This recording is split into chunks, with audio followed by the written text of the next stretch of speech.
My name is Brian Van Groningen. I'm VP of Crops and Soils at Van Groningen & Sons. Crops and Soils, VP means that just a fancy way of saying that I grow all the crops and bring them to the point of harvest.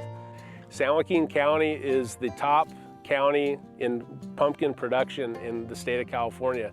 Pumpkins are about a $20 million industry. About 80% of the pumpkins sold in California are grown in San Joaquin County. A pumpkin is part of the squash family. The family name is cucurbit. It's related to cucumber and also watermelon. Pumpkins are a specialty crop. There's not many growers that grow them, but there's a big market for them. There's not many acres, but there's a lot of production. Pumpkins grow on a vine. As you can see, it's a low-lying vine. It sets flowers throughout the season. Each vine will set 2 or 3 pumpkins per each vine. To grow a pumpkin, it requires basic inputs: soil, water, nutrients, and sunlight. My name is Brenna Agater, and I'm a cooperative extension farm advisor for the University of California. So I'm going to talk a little bit about the life cycle. So I'm sure some of you in class have learned about plant life cycles. So for pumpkins, we start with seed, right? And the seed germinates and develops a seedling.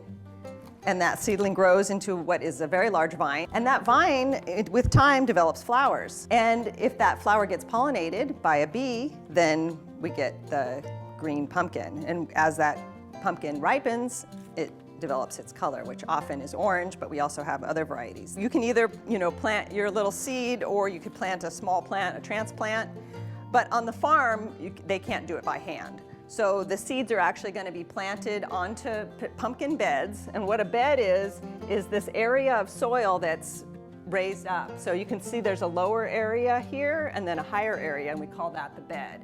So they've got machines that will plant these seeds right down the center of that bed in a straight line. The seed gets planted in April, May, and June in this area. So that's when the temperatures are ideal for growing pumpkins. Then you provide some water, some irrigation, and that will start the seed germinating. So at home, in your garden, you may use a hose, or you might use a watering can to give your pumpkin plant a little bit of water.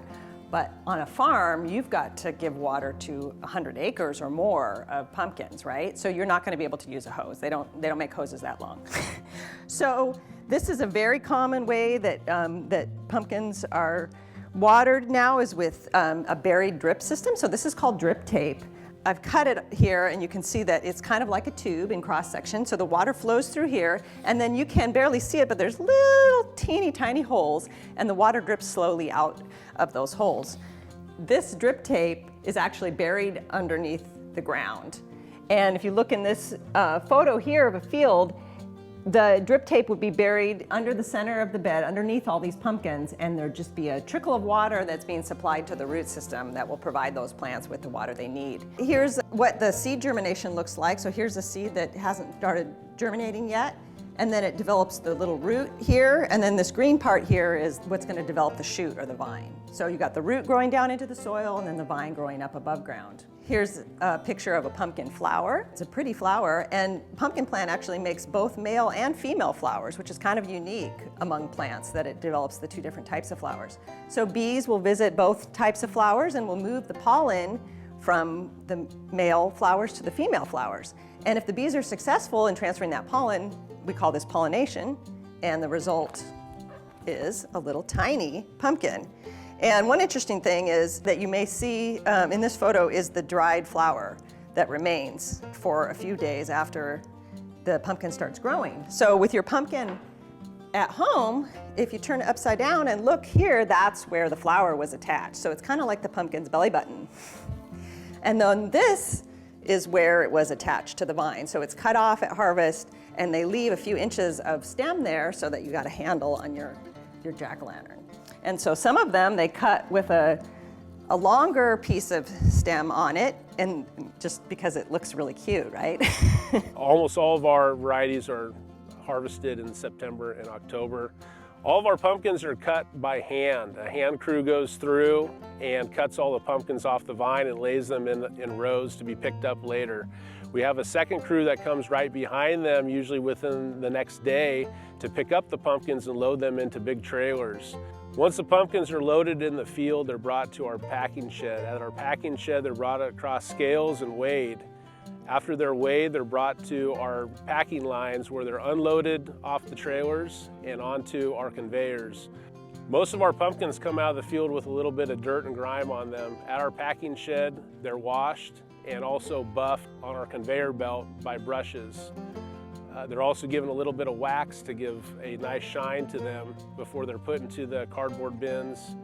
The pumpkins are taken off the conveyor line and they're packed by size and by variety. Our farm grows 45 different varieties of pumpkins. A variety is just a different type of pumpkin. The pumpkin could be orange, it could be white, it could be striped, it could be a big, large, giant pumpkin. Out of our 45 varieties, we have all different shapes and sizes and colors. We have the Cinderella variety, the Jarradale variety, we have the Cheetah variety, the prize winner variety, which are the great 150 to 200 pound size pumpkins. This is called a giant pumpkin. And this is from TV footage of a contest where they're seeing who grew the biggest pumpkin. So these pumpkins are on pallets. They've been brought in and moved out of trucks with forklifts because they're that heavy. So they have this contest every year. And here's the gentleman, I believe he's from Belgium, who won a few years ago. He won the largest, the heaviest pumpkin in the world. In that year, his pumpkin weighed 2,624.6 pounds. So quite an achievement. Now again, this is a very unique variety. If you take your little jack-o'-lantern pumpkin seeds from the store and plant them, you cannot grow a pumpkin this big. Each size and variety is shipped out to a particular customer. The customer might have chose the cardboard bin display graphics on the side.